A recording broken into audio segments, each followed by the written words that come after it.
श्राद्ध के प्रति, तर्पण के प्रति, पिंडोदक क्रिया के प्रति आस्थान्वित जब हम होते हैं तो उसके पीछे एक दार्शनिक सिद्धांत क्रियान्वित होता है। वह क्या है?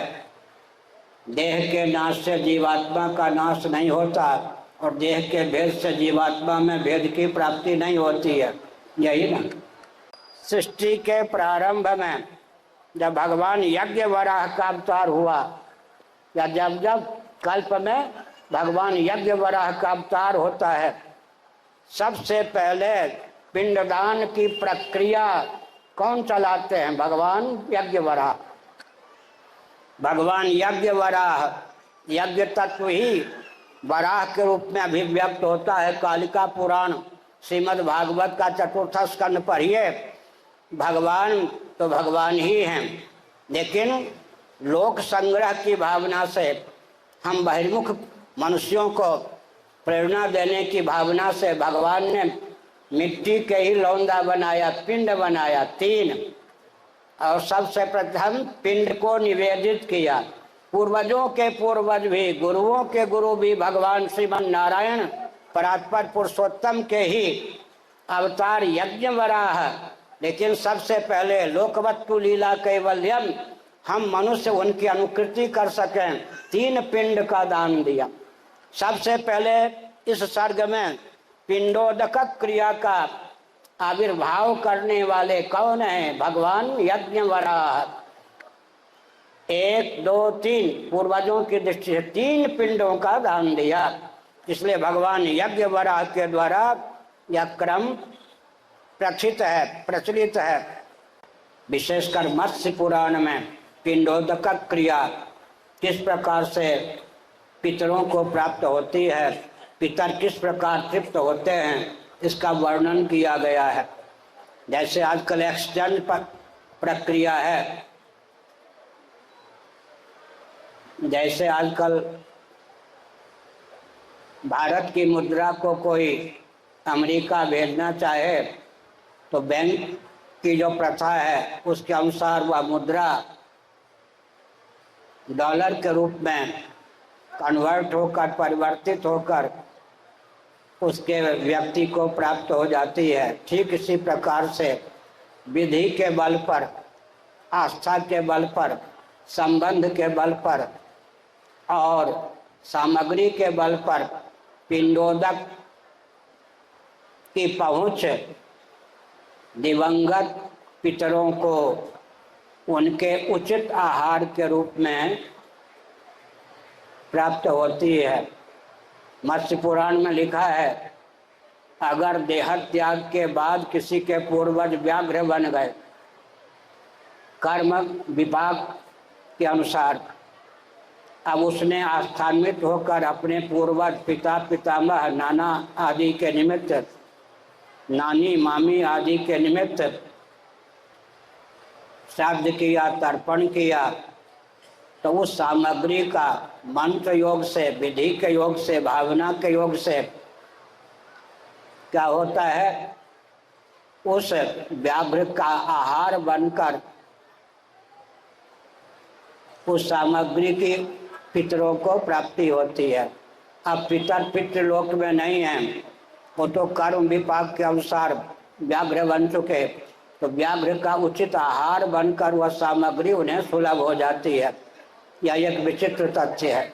बहुत से व्यक्ति ऐसा भी मान लेते हैं, गया की महिमा में उस वचन का तात्पर्य है, व्यावहारिक दृष्टि से उसका अर्थ समझने योग्य है कि गया में श्राद्ध कर लेने के बाद पुनः श्राद्ध करना उचित नहीं। ऐसा नहीं है। गया में श्राद्ध करने के बाद भी आप पितरों के निमित्त पिंडोदक क्रिया का संपादन करते रहें, शास्त्र का यही अभिप्राय है। यह तो गया तीर्थ की महिमा बताई गई कि यहाँ पर अगर पितरों के निमित्त श्राद्ध, तर्पण आदि का अनुष्ठान हो जाता है तो मानो पितर सदा के लिए तृप्त हो जाते हैं। क्षेत्र की महिमा हम स्वीकार करते हैं, लेकिन क्षेत्र के नाम पर फिर घर में जाकर पिंडोदक क्रिया का गया श्राद्ध के नाम पर त्याग कर देना शास्त्र सम्मत नहीं है। यह भी समझने की आवश्यकता है। जब तक जीव अपने वास्तव स्वरूप जीवन धन सच्चिदानंद स्वरूप जगदीश्वर को नहीं जान लेता, उन्हें आत्म रूप से नहीं पहचान लेता, तब तक जन्म और मृत्यु की अजस्र परंपरा चलती रहती है।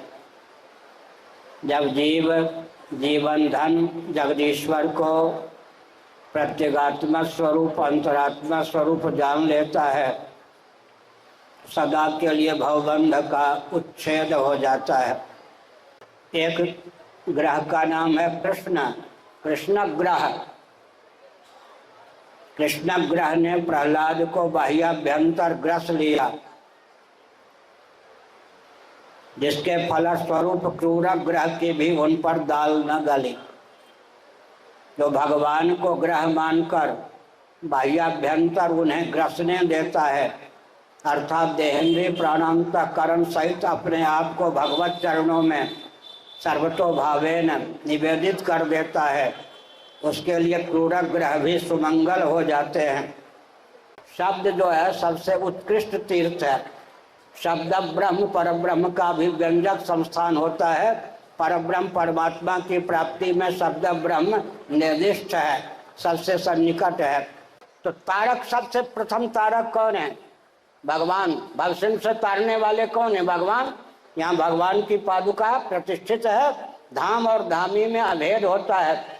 भगवान के पाद के चिन्ह प्रतिष्ठित हैं, भगवान की पादुका प्रतिष्ठित है, अर्थात यहाँ साक्षात भगवान प्रतिष्ठित हैं। सबसे उत्तम तीर्थ, तीर्थों के भी तीर्थ कौन है? भगवान, क्योंकि उनके नाम के द्वारा भी व्यक्ति भवसिंधु उतर जाता है। नाम लेत भवसिंधु सुखाई, करहु विचार सुजन मन माही। जब मलमूत्र का त्याग करने जाते हैं तो यज्ञोपवीत को यहाँ लगाते हैं या नहीं? कुछ कस के लगाते हैं, वो तो एक्यूप्रेशर की प्रथा हो गई। लेकिन यहाँ क्यों लगाते हैं? ये जो कर्ण है अतीन्द्रिय श्रोत्र इंद्रिय का अभिव्यंजक संस्थान है। इंद्रियां सगुण निराकार होती हैं, सूक्ष्म शरीर के अंतर्गत होती हैं, लेकिन हमारा आपका जो स्थूल शरीर है यह भी तीर्थ है। 5 कर्मेंद्रियों और 5 ज्ञानेंद्रियों को व्यक्त करने के संस्थान इसके बाह्य भाग में सन्निहित हैं। अभ्यंतर भाग में पंच प्राणों को अंतःकरण चतुष्टय को अभिव्यक्त करने के संस्थान सन्निहित हैं। तो यज्ञोपवीत को यहाँ क्यों लपेटते हैं 3 बार? इसलिए लपेटते हैं कि आकाश, अपंचीकृत आकाश के 1/4 सत्वांश से अतीन्द्रिय श्रोत्र इंद्रिय की संरचना हुई है। आकाश का गुण है शब्द, श्रोत्र इंद्रिय के द्वारा शब्द का ग्रहण होता है। पैंगलोपनिषद के अनुसार अपंचीकृत आकाश के 1/4 सत्वांश से अतीन्द्रिय श्रोत्र इंद्रिय की अभिव्यक्ति हुई है। वो आकाश का कार्य है श्रोत्र इंद्रिय, उसकी अभिव्यक्ति कर्ण संस्कुली से अव्यवच्छिन्न नभ के द्वारा होती है। आकाश से संबद्ध श्रोत्र इंद्रिय का अभिव्यंजक या संस्थान है। हमारे शरीर में भी यह कौन सा तीर्थ है? आकाश से संबद्ध तीर्थ है। इस तीर्थ का इतना महत्व है कि छोटा मोटा पाप हो जाए, केवल कान को छू लें तो प्रायश्चित हो जाता है। पृथ्वी और पृथ्वी में, जल और जल में, तेज और तेज में, वायु और वायु में, आकाश और आकाश में भी भेद है सज्जनों। मगध गयादिक तीर्थ जैसे गोस्वामी तुलसीदास जी महाभाग ने बताया, मगध के क्षेत्र में भी गया आदि तीर्थ जो हैं उत्तम मान्य हैं, क्योंकि वस्तु, काल और देश इनका उत्कर्ष मान्य होता है। हम एक उदाहरण देते हैं। हरिद्वार में ब्रह्मकुंड है, गंगा जी सदा सर्वत्र दिव्य हैं, निर्मल हैं, ब्रह्मद्रव के रूप में ही उनकी उपासना आराधना की जाती है। लेकिन हरिद्वार के ब्रह्मकुंड क्षेत्र का जब स्पर्श कर लेती हैं तब उनके अनुपम महात्म की अभिव्यक्ति का बहुत उत्तम बानक बन जाता है। इसका मतलब गंगा जल को, गंगा जी को स्थान विशेष विभूति के रूप में प्राप्त होता है, तब गंगा जी का अनुपम महात्म्य उसके माध्यम से अभिव्यक्त होता है। या देश या क्षेत्र की महिमा हुई, लेकिन जब महाकुंभ का योग हो जाता है तब गंगा जी की अनुपम महिमा की अभिव्यक्ति और स्फुट रीति से हो जाती है। यह काल की महिमा, कोई भी वस्तु देश विशेष काल विशेष के योग से निकृष्ट हो सकती है, उत्कृष्ट हो सकती है। हीरा की कीमत भले ही अधिक हो, लेकिन वो पार्थिव है। सुवर्ण क्या है? तेजस है। कानों में मान लीजिए सुवर्ण कुंडल कोई धारण किए हुए है, या लवंग जैसा, लौंग जैसा आभूषण धारण किए हुए है, कर्णवेध के बाद छोटा सा कोई अपराध हो जाता है तो सुवर्ण को छू लेते हैं, उससे भी पाप का प्रायश्चित हो जाता है। भगवान सूर्य का दर्शन कर लेते हैं, वो तेजस तीर्थ हैं, हिरण्य गर्भात्मक हैं, तो भी पाप का प्रायश्चित हो जाता है। भगवान नमस्ते नारायण अखिल गुरो भगवान नमस्ते। यत्र यत्र रघुनाथ कीर्तनम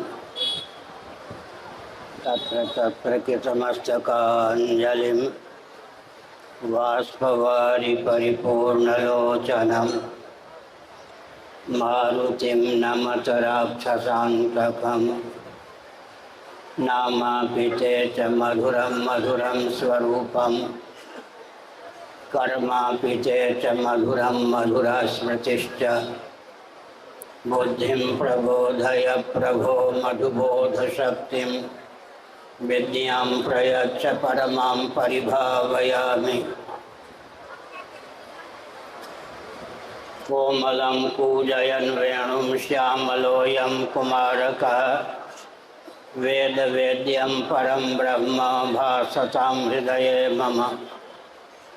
कूजन्तं राम रामेति मधुरं मधुराक्षरम् आरुह्य कविता शाखां वन्दे वाल्मीकि कोकिलं। निगमकल्पतरोर्गलितं फलं शुकमुखादमृतद्रवसंयुतं पिबत भागवतं रसमालयं मुहुरहो रसिका भुवि भावुकाः। तृणादपि सुनीचेन तरोरपि सहिष्णुना अमानिना मानदेन कीर्तनीय सदा हरि। श्रीराम जय राम जय जय राम।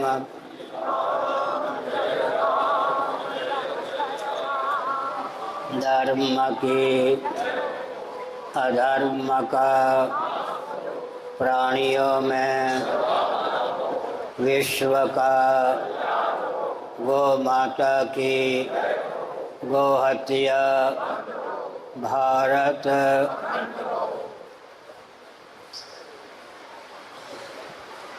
सर्वभूत हृदय धर्म सम्राट श्री स्वामी करपात्री जी महाराज की, श्री जगन्नाथ महाप्रभु की, श्री बलभद्र महाप्रभु की, भगवती सुभद्रा देवी की।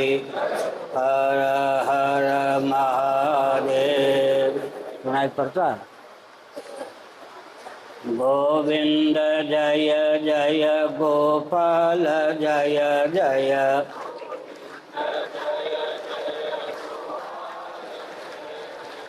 राधा रमण हरे गोविंद जय जय।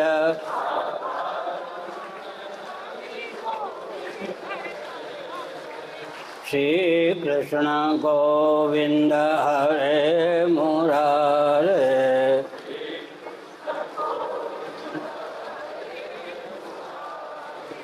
ये नाथ नारायण वासुदेव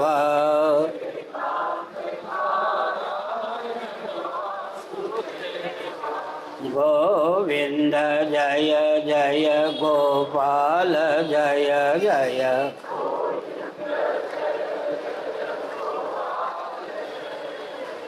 राधा रमण हरे गोविंद जय जय।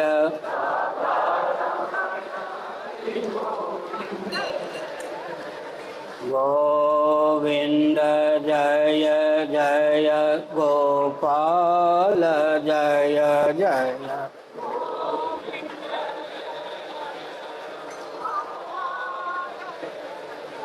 राधा रमण हरे गोविंद जय जय।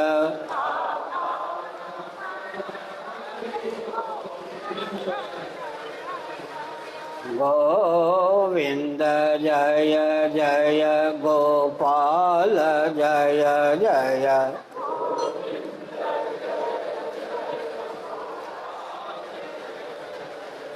राधा रमण हरे गोविंद जय जय।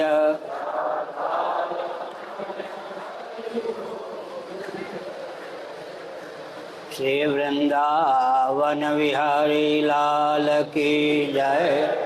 नमो महाभ्य शंभो शिव शिव शिव शिव शिव शिव नारायण नारायण नारायण।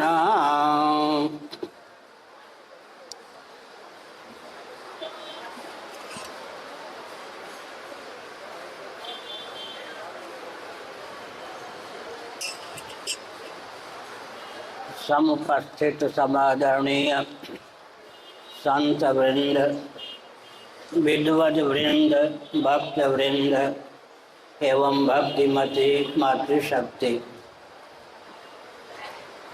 भगवत कृपा से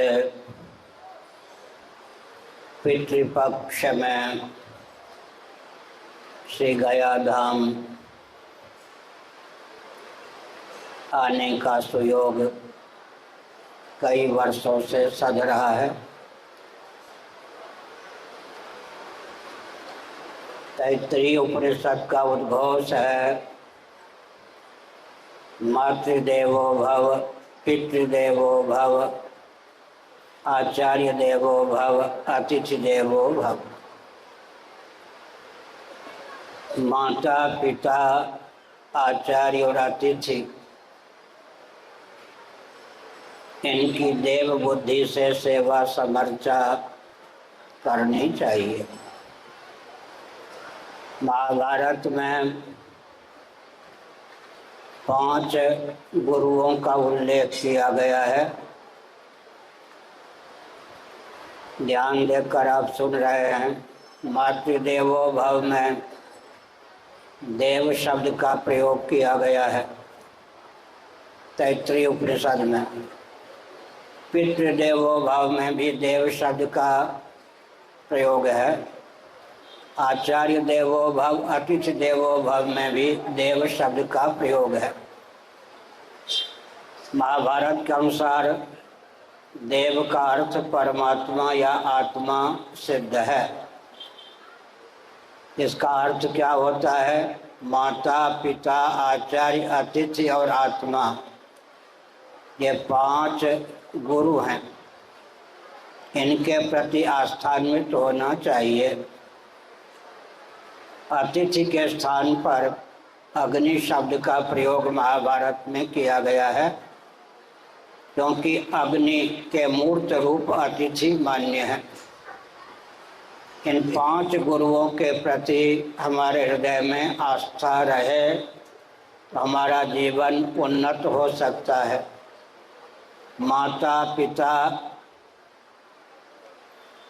आचार्य अतिथि और इन सब के रूप में अभिव्यक्त परमात्मा, जीवन में इनके प्रति आस्था होनी चाहिए। वेदांत प्रस्थान के अनुसार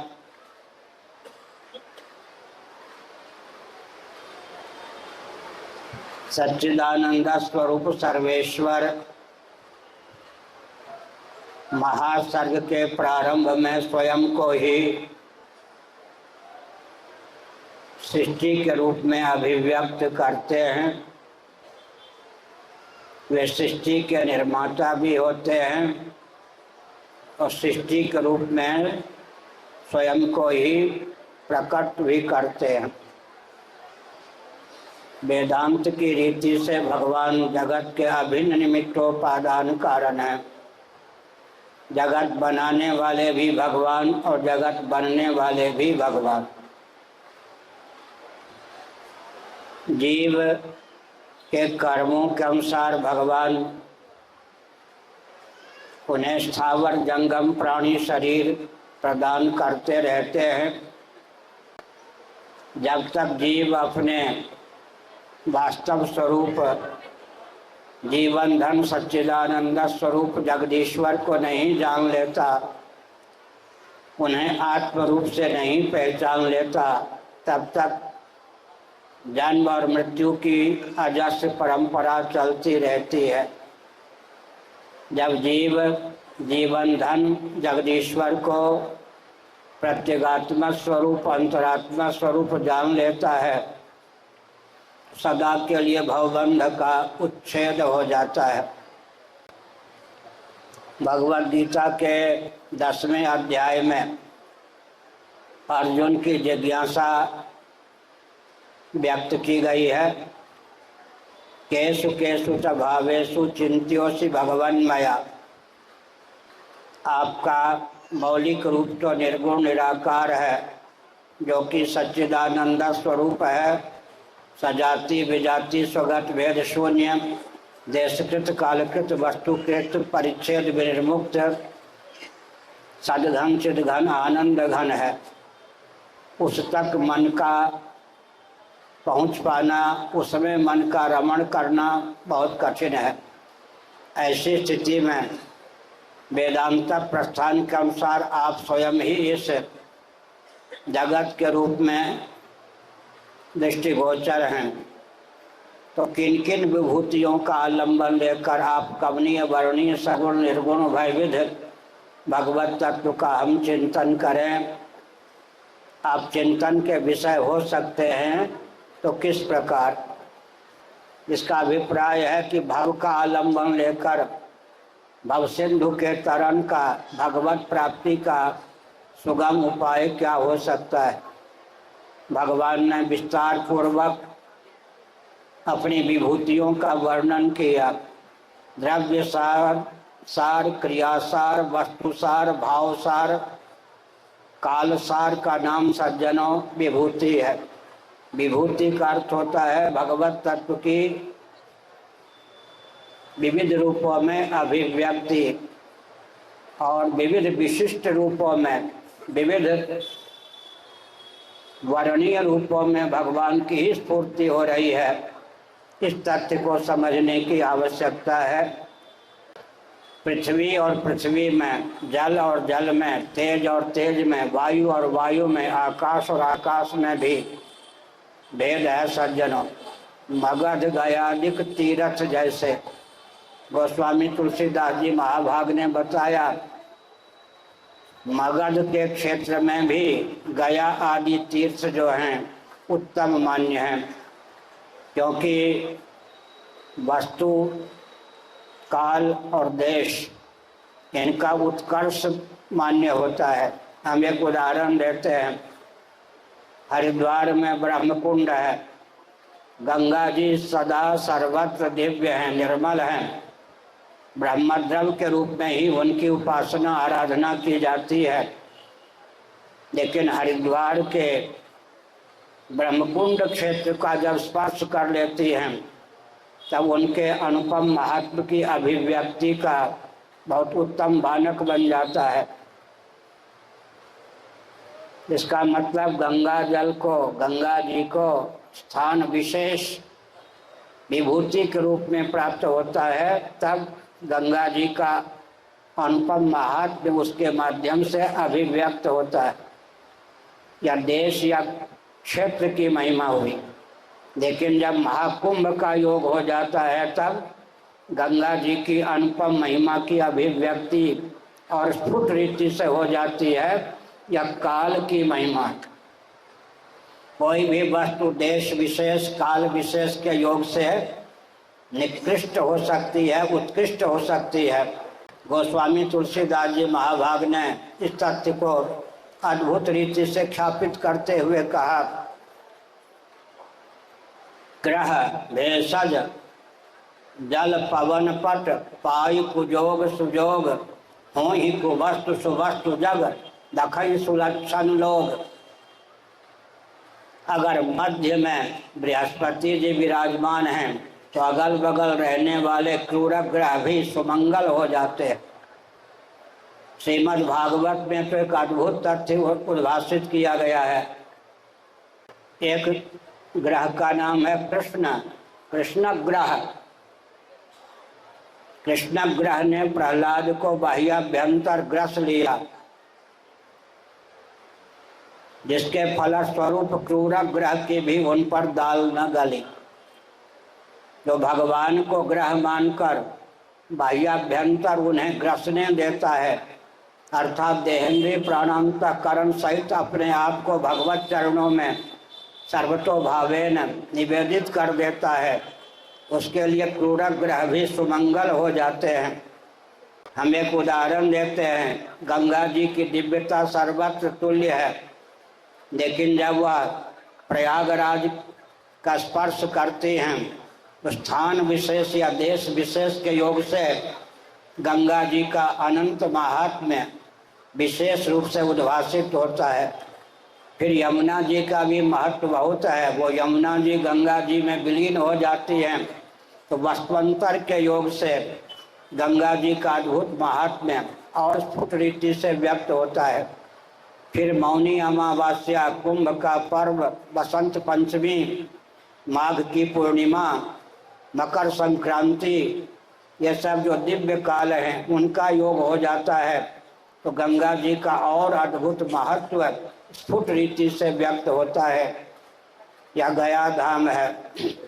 यहाँ पर साक्षात भगवान श्री विष्णु की पादुका का हमको दिव्य चक्षु भावित चर्म चक्षु के द्वारा दर्शन होता है। यह भगवत धाम है। थोड़ा धाम तत्व पर विचार कीजिए। जब हम शयन करते हैं तो बिस्तर हमारा धाम बन जाता है, जब हम बैठते हैं तो आसन हमारा धाम बन जाता है, जब हम कहीं चलने के लिए खड़ाऊ पहनते हैं और खड़े हो जाते हैं, पादुका को हम धाम बना लेते हैं। कहीं बिस्तर के रूप में, कहीं आसन के रूप में, कहीं पादुका के रूप में धाम की अभिव्यक्ति होती है। तद्धाम परमम मम गीता के 15वें अध्याय में कहा गया और श्रीमद् भागवत के प्रथम श्लोक में कहा गया, धामना स्वर्ण सदा निरस्त कुहकम सत्यम परम धीमहि। सर्वाधिष्ठान स्वप्रकाश प्रत्यगात्मा का नाम ही धाम है। व्यवहार में धाम धामी का अभिव्यंजक संस्थान होता है, आसन के तुल्य, बिस्तर के तुल्य, पादुका के तुल्य होता है। लेकिन मौलिक दृष्टि से धाम और धामी में सर्वथा अभेद होता है। इस धाम में जहाँ भगवान की पादुका का दिव्य दर्शन हमको सुलभ है, अपने पूर्वज जिन्होंने देह त्याग कर दिया उनके निमित्त जब श्राद्ध और तर्पण होता है तो वह दिव्य होकर कई गुना अधिक होकर चक्रवृद्धि व्याज की शैली में हमारे पितरों को प्राप्त होता है। श्राद्ध के प्रति, तर्पण के प्रति, पिंडोदक क्रिया के प्रति आस्थान्वित जब हम होते हैं तो उसके पीछे एक दार्शनिक सिद्धांत क्रियान्वित होता है। वह क्या है? देह के नाश से जीवात्मा का नाश नहीं होता और देह के भेद से जीवात्मा में भेद की प्राप्ति नहीं होती है, यही ना। अगर शरीर को ही कोई आत्मा मानता है या चारवाक सिद्धांत के अनुसार, लोकायतिकों के मत के अनुसार, कम्युनिज्म में आस्थान्वित महान भावों के अनुसार चेतना विशिष्ट शरीर को ही कोई आत्मा मानता है तो श्राद्ध तर्पण आदि में उसकी प्रीति प्रवृत्ति कैसे हो सकती है? वेदोक्त कर्मकांड हो, उपासना कांड हो या ज्ञान कांड हो, उसमें उसी की प्रीति प्रवृत्ति हो सकती है जो कम से कम इतना वैदिक प्राथमिक सिद्धांत को स्वीकार करता है। युक्ति के बल पर, अनुभूति के बल पर या परंपरा प्राप्त आस्था के बल पर या केवल शास्त्र में श्रद्धा के बल पर कि देह के नाश से जीवात्मा का नाश नहीं होता और देह के भेद से जीवात्मा में भेद की प्राप्ति नहीं होती, वही सज्जनों श्राद्ध तर्पण इत्यादि में अर्थात पिंडोदक क्रिया में आस्थान्वित हो सकता है। हम एक संकेत करते हैं, कल्पना कीजिए किसी व्यक्ति की आयु 80 वर्षों की पूर्ण हो चुकी है। कदाचित 80 वर्षों की अवधि में एक एक वर्ष की दृष्टि से उसने 10-10 स्वप्न ही देखा हो, तो भी स्वप्न के 800 शरीर उसके नष्ट हो चुके होते हैं। लेकिन स्वप्न के 800 शरीरों के नष्ट हो जाने पर भी वह अपना नाश नहीं मानता। शरीर की संख्या 800 हो जाने पर भी स्वयं को 800 न मानकर एक ही मानता है। केवल इस दृष्टांत के बल पर डंके की चोट से यह तथ्य ख्यापित होता है कि देह के नाश से जीवात्मा का नाश नहीं होता और देह के भेद से जीवात्मा में भेद की प्राप्ति नहीं होती है। हम एक संकेत करते हैं, श्राद्ध का महत्व जानना हो, क्षेत्रीय महात्म्य सूचक पुस्तकें यहाँ हिंदी अनुवाद सहित प्राप्त हैं, उनको पढ़िए। विशेषकर मत्स्य पुराण में पिंडोदक क्रिया किस प्रकार से पितरों को प्राप्त होती है, पितर किस प्रकार तृप्त होते हैं, इसका वर्णन किया गया है। जैसे आजकल एक्सचेंज प्रक्रिया है, जैसे आजकल भारत की मुद्रा को कोई अमेरिका भेजना चाहे तो बैंक की जो प्रथा है उसके अनुसार वह मुद्रा डॉलर के रूप में कन्वर्ट होकर, परिवर्तित होकर उसके व्यक्ति को प्राप्त हो जाती है। ठीक इसी प्रकार से विधि के बल पर, आस्था के बल पर, संबंध के बल पर और सामग्री के बल पर पिंडोदक की पहुँच दिवंगत पितरों को उनके उचित आहार के रूप में प्राप्त होती है। मत्स्य पुराण में लिखा है, अगर देह त्याग के बाद किसी के पूर्वज व्याघ्र बन गए कर्म विभाग के अनुसार, अब उसने आस्थान्वित होकर अपने पूर्वज पिता, पितामह, नाना आदि के निमित्त, नानी, मामी आदि के निमित्त श्राद्ध किया, तर्पण किया, तो उस सामग्री का मंत्र योग से, विधि के योग से, भावना के योग से क्या होता है, उस व्याघ्र का आहार बनकर उस सामग्री की पितरों को प्राप्ति होती है। अब पितर पितृलोक में नहीं है, वो तो कर्म विपाक के अनुसार व्याघ्र बन चुके, तो व्याघ्र का उचित आहार बनकर वह सामग्री उन्हें सुलभ हो जाती है। यह एक विचित्र तथ्य है। छांदोग्य उपनिषद में इस तथ्य को उद्भाषित किया गया है। भगवान शंकराचार्य महाभाग ने भाष्य में इस तथ्य को बृहद रूप से उद्घोषित किया। किसी ने अपने जीवन काल में इतना पुण्य अर्जित कर लिया तो उसे दूसरे के द्वारा पिंडोदक क्रिया की प्राप्ति नहीं भी हुई तो भी अपने पुण्य के बल पर ही वह स्वर्ग में अधिक समय तक टिका रह सकता है।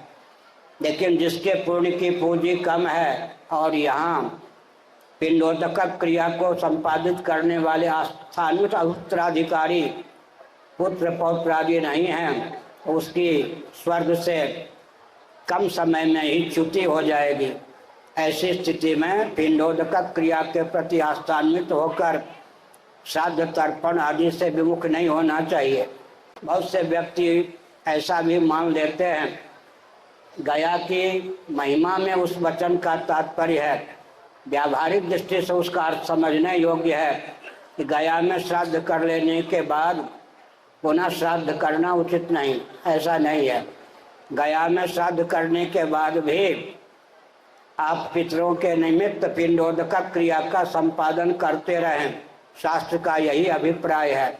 यह तो गया तीर्थ की महिमा बताई गई कि यहाँ पर अगर पितरों के निमित्त श्राद्ध तर्पण आदि का अनुष्ठान हो जाता है तो मानो पितर सदा के लिए तृप्त हो जाते हैं। क्षेत्र की महिमा हम स्वीकार करते हैं, लेकिन क्षेत्र के नाम पर फिर घर में जाकर पिंडोदक क्रिया का गया श्राद्ध के नाम पर त्याग कर देना शास्त्र सम्मत नहीं है, यह भी समझने की आवश्यकता है। कोई तीर्थ पृथ्वी प्रधान, कोई जल प्रधान, कोई तेज प्रधान, कोई वायु प्रधान, कोई आकाश प्रधान। बृहद भारत में और अभी जो हमको भारत प्राप्त है उसमें भी तीर्थों में भी अवान्तर भेद है। कोई तीर्थ पृथ्वी की प्रधानता से, प्रायः तीर्थ पृथ्वी और जल दोनों के योग से सिद्ध होते हैं। यहाँ भी फल्गु नदी है, अंतःसलिला फल्गु नदी अभी महानुभाव ने बताया। तो पृथ्वी और जल में दिव्यता के योग से यहाँ की महिमा है और भगवान विष्णु के पादारविंद यहाँ चिन्हित हैं, प्रतिष्ठित हैं। इस दृष्टि से स्थान का बहुत महत्व है। कोई कोई तीर्थ तेज प्रधान, जैसे ज्वालामुखी आदि में तेज की प्रधानता है। गुरुवायुर आदि दक्षिण में तीर्थ है। कोई तीर्थ वायु प्रधान, चिदम्बरम तो चिदाकाश प्रधान। कोई कोई तीर्थ आकाश प्रधान भी होते हैं। और शब्द ब्रह्म पर ब्रह्म का भी व्यंजक संस्थान है। श्रीमद् भागवत आदि के श्रवण से भी, मूल पाठ के श्रवण से भी पितरों का परम उद्धार होता है। श्रीमद् भागवत के महात्म्य के अनुसार धुंधकारी का परम कल्याण श्रीमद् भागवत के श्रवण से हुआ। शब्द जो है सबसे उत्कृष्ट तीर्थ है। शब्द ब्रह्म पर ब्रह्म का भी व्यंजक संस्थान होता है। परब्रह्म परमात्मा की प्राप्ति में शब्द ब्रह्म निर्दिष्ट है, सबसे सन्निकट है। कर्मकांड की बात हम लोगों के जीवन में भी आज कुछ शेष रह गई है। वो बात क्या है? जब मलमूत्र का त्याग करने जाते हैं तो यज्ञोपवीत को यहाँ लगाते हैं या नहीं? कुछ कस के लगाते हैं। वो तो एक्यूप्रेशर की प्रथा हो गई, लेकिन यहाँ क्यों लगाते हैं? यह जो कर्ण है अतीन्द्रिय श्रोत्र इंद्रिय का अभिव्यंजक संस्थान है। इंद्रियां सगुण निराकार होती हैं, सूक्ष्म शरीर के अंतर्गत होती हैं, लेकिन हमारा आपका जो स्थूल शरीर है यह भी तीर्थ है। 5 कर्मेंद्रियों और 5 ज्ञानेंद्रियों को व्यक्त करने के संस्थान इसके बाह्य भाग में सन्निहित हैं। अभ्यंतर भाग में पंच प्राणों को अंतःकरण चतुष्टय को अभिव्यक्त करने के संस्थान सन्निहित हैं। तो यज्ञोपवीत को यहाँ क्यों लपेटते हैं 3 बार? इसलिए लपेटते हैं कि आकाश, अपंचीकृत आकाश के 1/4 सत्वांश से अतीन्द्रिय श्रोत्र इंद्रिय की संरचना हुई है। आकाश का गुण है शब्द, श्रोत्र इंद्रिय के द्वारा शब्द का ग्रहण होता है। पैंगलोपनिषद के अनुसार अपंचीकृत आकाश के 1/4 सत्वांश से अतीन्द्रिय श्रोत्र इंद्रिय की अभिव्यक्ति हुई है। वो आकाश का कार्य है श्रोत्र इंद्रिय, उसकी अभिव्यक्ति कर्ण संस्कुली से अव्यवच्छिन्न नभ के द्वारा होती है। आकाश से संबद्ध श्रोत्र इंद्रिय का भी व्यंजक या संस्थान है। हमारे शरीर में भी यह कौन सा तीर्थ है? आकाश से संबद्ध तीर्थ है। इस तीर्थ का इतना महत्व है कि छोटा मोटा पाप हो जाए, केवल कान को छू लें तो प्रायश्चित हो जाता है। इसी का दूषित उपयोग आप जैसे वरिष्ठ नहीं, कनिष्ठ अध्यापकों ने किया, कान गरम करो। वो नहीं ये समझ पाए कि कान छूते क्यों है। कान आकाशीय तीर्थ है। आकाश आकाश का कार्य जो अतीन्द्रिय श्रोत्र इंद्रिय उसका अभिव्यंजक संस्थान है। आकाश से संबद्ध तीर्थ होने के कारण इसका स्पर्श कर लेने पर पापों का क्षय हो जाता है। नहीं तो यज्ञों पर भी दिन में 12 बार बदलने पड़े। यज्ञों पर भी दिन में 12 बार मलमूत्र का त्याग करने पर भी नहीं बदलते। क्यों? आकाश से संलग्न हो गया। सुवर्ण धातु जानते हैं, देवियां आज भी कुछ स्वर्ण आभूषण धारण करती हैं। वो कौन है? सुवर्ण धातु क्या है? न्याय प्रस्थान वेदांत प्रस्थान के अनुसार तेजस है सोना। खंडन खंड खाद्य वेदांत का बहुत ऊंचा ग्रंथ है, उसके अनुसार सोना तेजस है, तेज का परिष्कृत स्वरूप है। और हीरा पार्थिव है, कोयले का कार्बन का परिष्कृत स्वरूप है हीरा। हीरा की कीमत भले ही अधिक हो लेकिन वो पार्थिव है। सुवर्ण क्या है? तेजस है। कानों में मान लीजिए सुवर्ण कुंडल कोई धारण किए हुए है, या लवंग जैसा लौंग जैसा आभूषण धारण किए हुए है, कर्णवेध के बाद छोटा सा कोई अपराध हो जाता है तो सुवर्ण को छू लेते हैं, उससे भी पाप का प्रायश्चित हो जाता है। भगवान सूर्य का दर्शन कर लेते हैं, वो तेजस तीर्थ हैं, हिरण्य गर्भात्मक हैं, तो भी पाप का प्रायश्चित हो जाता है। हमारे आपके शरीर में भी सब प्रकार के तीर्थ हैं। उदाहरण के लिए मन है, मन भी तीर्थ है। क्यों? मन के द्वारा चंद्रमा की अभिव्यक्ति होती है। चंद्रमा कौन है? मन के देवता। बुद्धि भी तीर्थ है, बहुत सूक्ष्म तीर्थ है बुद्धि। बुद्धि के द्वारा हिरण्यगर्भ ब्रह्मा की अभिव्यक्ति होती है। चित्त भी तीर्थ है, उसके द्वारा क्षेत्रज्ञ या वासुदेव की अभिव्यक्ति होती है। अहंकार भी तीर्थ है, क्योंकि उसके द्वारा भगवान रुद्र या शिव की अभिव्यक्ति होती है। हाथ भी तीर्थ है, हाथ के देवता कौन है? वज्रपाण इंद्र। ये पाँव भी तीर्थ है सज्जनों, सूत संहिता के अनुसार बोल रहा हूँ। इसके देवता कौन है? वामन उपेंद्र। हमारा पूरा शरीर ही तीर्थ है। इस तीर्थ के द्वारा तीर्थ की अभिव्यक्ति होती है। स्थूल शरीर के द्वारा, जैसा कि मैंने 5-7 मिनट पहले बताया, समग्र सूक्ष्म शरीर की अभिव्यक्ति होती है। स्थूल शरीर के बाह्य हिस्से में पंच कर्मेंद्रियों को, पंच ज्ञानेंद्रियों को व्यक्त करने के संस्थान है। अभ्यंतर हिस्से में प्राणों को, अंतःकरण को व्यक्त करने के संस्थान है। सूक्ष्म शरीर क्या है? स्थूल शरीर तीर्थ है, उसके द्वारा सूक्ष्म शरीर रूप तीर्थ की अभिव्यक्ति होती है। फिर तीर्थ के द्वारा महातीर्थ की अभिव्यक्ति। सूक्ष्म शरीर कारण शरीर का अभिव्यंजक संस्थान है। कारण शरीर भी तीर्थ है, उसके द्वारा जीव तीर्थों को तीर्थी कुर्वंत तीर्थानि, तीर्थों को तीर्थ बनाने वाला जीव, जिसके बिना जीवन की कल्पना नहीं कर सकते, कारण शरीर के द्वारा उसकी अभिव्यक्ति होती है। जीव भी तीर्थ है, क्योंकि उसके द्वारा सबके तारक, तीर्थ माने तारक, तारक ब्रह्म है, यानी राम नाम ओम। श्रीमद् भागवत भी तीर्थ है, क्योंकि तारक ब्रह्म ओम राम नाम की व्याख्या है।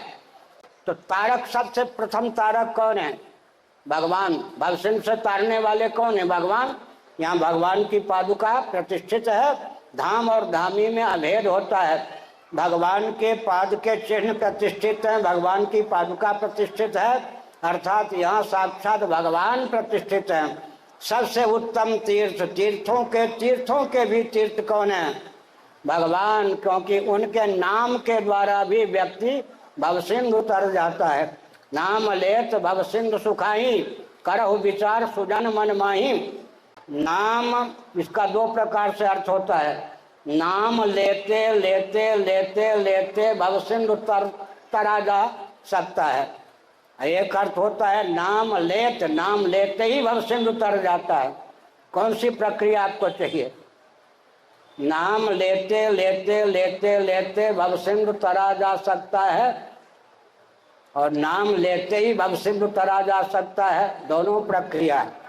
उदाहरण के लिए मरुमरीचिका, मरुस्थल में नदी का जल का अपार जल राशि का विभ्रम हो गया हो, अगर कोई सुना दे यह मरुस्थल है, मरुजल जिसको तुम जल समझते हो, ये जल नहीं, या तो मरुस्थल है।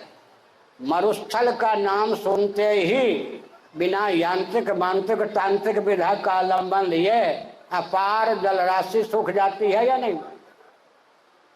रस, अरे भाई तुम लोग अच्छा है, तीर्थ में आए तो हो। मैं नहीं, तीर्थ में आए हैं, सब भगवान ही है। हमने क्या संकेत किया?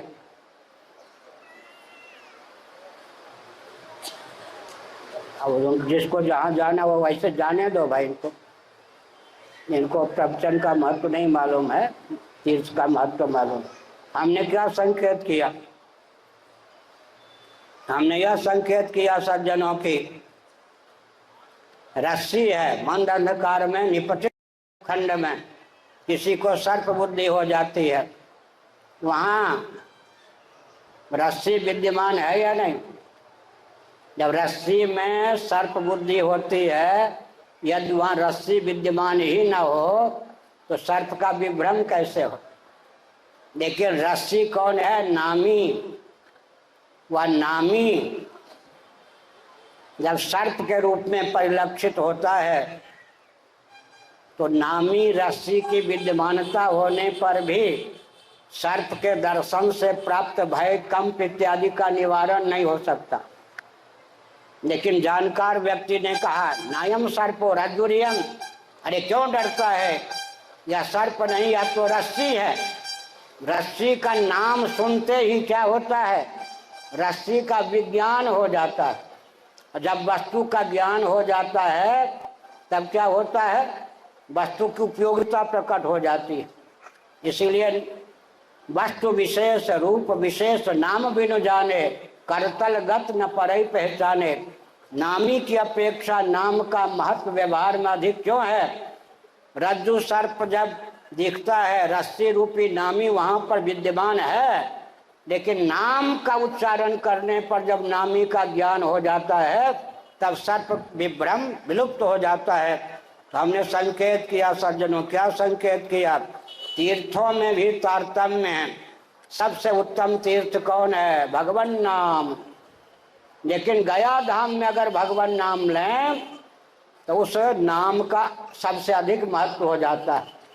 ग्रहण, चंद्र ग्रहण, सूर्य ग्रहण के समय भगवान नाम लें तो काल की महिमा से भगवान नाम के महत्व की अभिव्यक्ति स्फुट रीति से व्यक्त हो जाती है।